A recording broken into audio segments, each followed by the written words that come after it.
우리 인간은 정말 놀라울 정도로 미루는 것을 좋아합니다. 3분 안에 쓸 수 있는 간단한 이메일 답장도 미루다가 까먹어서 문제가 되는 그런 실수를 하기도 하고, 어떤 일의 마감이 얼마 남지 않아서 당장 시작해야 함에도 뭔가 이상한 곳에 씌어서 정말 막 노력을 하면서까지 미루기도 하죠. 정도의 차이만 있을 뿐 우리 인간은 모두 해야 할 일을 하기 싫게 설계되어 있는 존재이기 때문에 누구나 이 문제에서 자유롭기는 힘들 겁니다. 우리는 정말 해야 하는 일은 하기 싫게 설계되어 있습니다. 아무리 좋아하는 일이라도 그것이 직업이 되면, 물론 하기 싫은 일을 하는 것보단 훨씬 좋겠지만 이전만큼 그 일을 마냥 좋아하기는 힘들 겁니다. 이전에는 그냥 좋아서 했던 그런 일이라면 직업이 되면 반드시 어떤 결과라는 것을 내야만 하기에 우리는 그 결과에 대해 생각할 수밖에 없겠죠.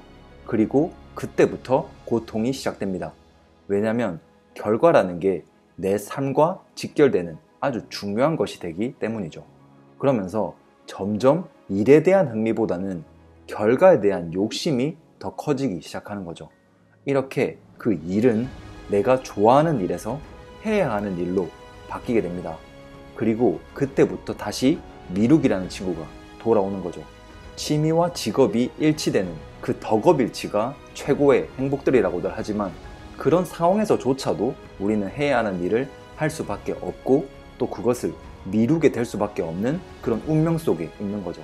그래서 수많은 거장 감독, 예술가들도 항상 미루기와 씨름하다가 마감을 놓쳐서 계획이 틀어지는 그런 경우도 참 많습니다.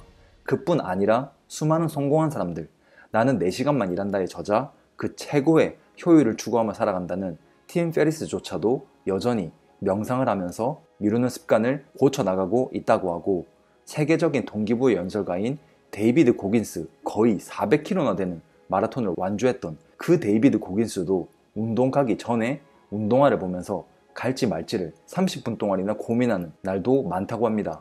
그러니까 우리는 어쨌든 해야 할 일을 해 나가야만 하고, 각자의 편차는 있겠지만 누구나 그 일을 미루게 될 수밖에 없다는 거죠. 그럼 대체 어떻게 이 문제에서 자유로워질 수 있을까요?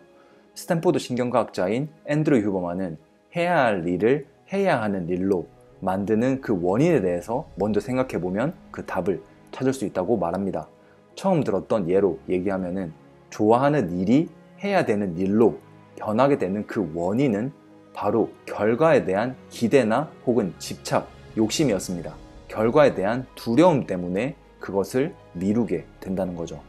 그리고 그 결과를 통해 얻을 수 있는 도파민은 너무 멀리 있기 때문에 더 빠르게 도파민을 얻을 수 있는 방법인 스마트폰이나 TV에 빠지게 되는 거죠.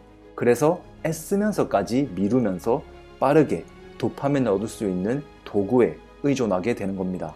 그래서 앤드류 휴버만은 우리가 이런 존재이기 때문에 결과를 통해 도파민을 얻는 방식에서 과정에서 도파민을 얻는 방식으로 바꿔야 이 미루는 버릇을 놀라울 정도로 고칠 수 있다고 말합니다. 이게 무슨 말일까요? 예를 들어 내가 원하는 성취가 레포트 완성이라면 레포트 완성을 목표로 하는 것이 아니라 레포트 완성을 위해 할 수 있는 첫 발을 먼저 목표로 정하는 겁니다. 서론 쓰기부터 목표로 하는 거죠. 그것도 크다면 한 문장 쓰기부터 시작하는 겁니다. 그리고 그것을 성취하면 자신만의 방식으로 내 자신에게 성취를 축하해 주는 거죠. 예를 들면 투두리스트에 적어놓고 체크하는 것도 우리에게 만족감을 줄 수 있는 방법이 될 수 있고, 각자만의 방식이 있을 겁니다. 이 전체 과정을 결과까지 도달하기 위한 고통스러운 시간이 아니라 매 순간 작은 성취로 가득 찬 얕은 도파민의 길로 만드는 거죠. 그렇게 또 다음 할 일, 서론 완성, 이런 식으로 조금씩 해 나간다는 거죠. 이렇게 지금 현재 내가 금방 해낼 수 있는 가장 작은 일을 다음 할 일로 정하고 성취한 후에 자신만의 작은 축하를 가지고 다음 할 일로 나아가는, 바로 이 방식이 앤드류 휴버만이 말한 과정 자체에서 도파민을 얻는 방식이 되는 거죠. 그리고 미루기의 주 원인인 두려움도 대폭 줄어들게 됩니다. 더 이상 내가 해야 할 일, 다음 목표가 안 되면 어떡하지 할 만큼 먼 곳에 있는 게 아니기 때문에 그 결과에 대한 두려움이 훨씬 적게 되는 거죠. 그래서 첫 한 발을 떼기가 굉장히 쉬워진다는 겁니다. 미루기 많이 해보신 분들은 이 첫발떼기의 중요성을 다 아실 겁니다. 그렇게 미루다가도 첫발을 떼면 우리는 다시 나갈 동력을 얻게 되죠. 물론 뻔한 이야기라고 하실 분도 계시겠지만 정말 미뤄선 안 될 일을 여전히 미루고 있다면 내가 해야 할 일을 아주 잘게 쪼개 작은 목표부터 만들고 이 전체 과정을 얕은 도파민을 지속적으로 얻을 수 있는 길로 만들고 내 성취에 기뻐하고 내 자신에게 칭찬해 보시기를 추천드립니다. 그렇게 되면 우리의 도파민 시스템은 결과에만 반응하는 대신 작은 성취 하나하나 과정 전체에 반응하게 되고 점점 미래에 대한 걱정으로 두려워하며 미루기보다는 현재에 살면서 충실히 행동해 나가고 있는 자신을 발견하게 될 겁니다. 다음에 또 다른 영상으로 찾아뵙겠습니다. 감사합니다.